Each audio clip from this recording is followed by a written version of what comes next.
Some people leave your life, but they do not leave your mind. Their words replay.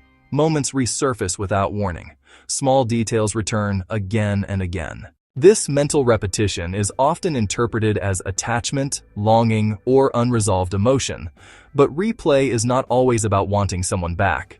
In this episode, we'll explore why the mind fixates on certain people, why replay happens even when the relationship is over, and what this pattern reveals about regulation rather than desire.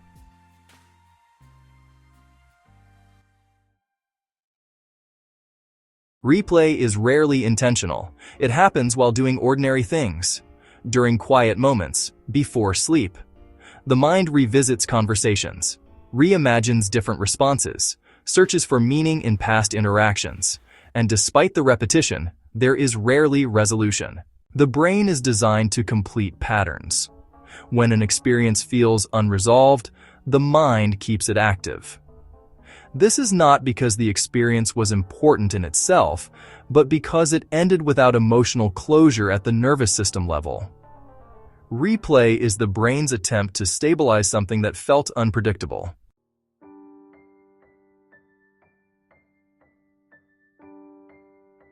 This is a critical distinction.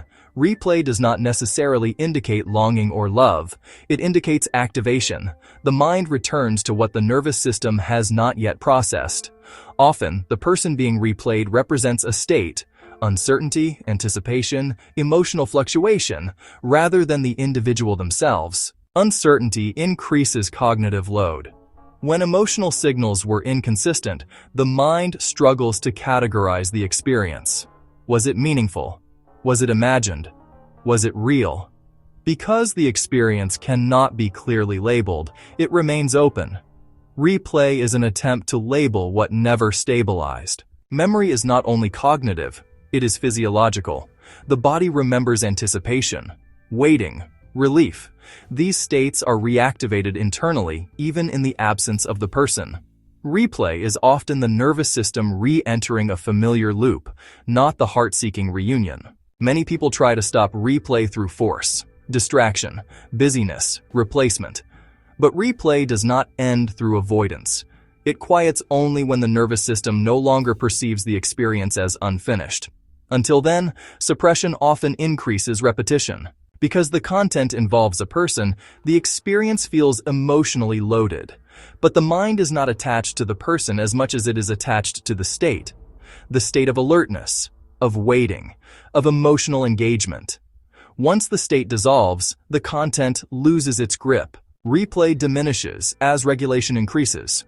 When daily life becomes predictable, when emotional safety is restored, when the nervous system no longer expects interruption or inconsistency. As activation lowers, the mind stops scanning the past. Not intentionally.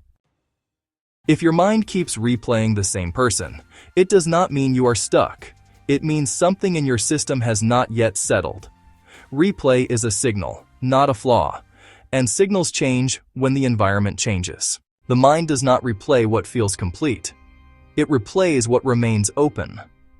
Once safety replaces activation, the past loses urgency, and what once felt intrusive gradually becomes quiet.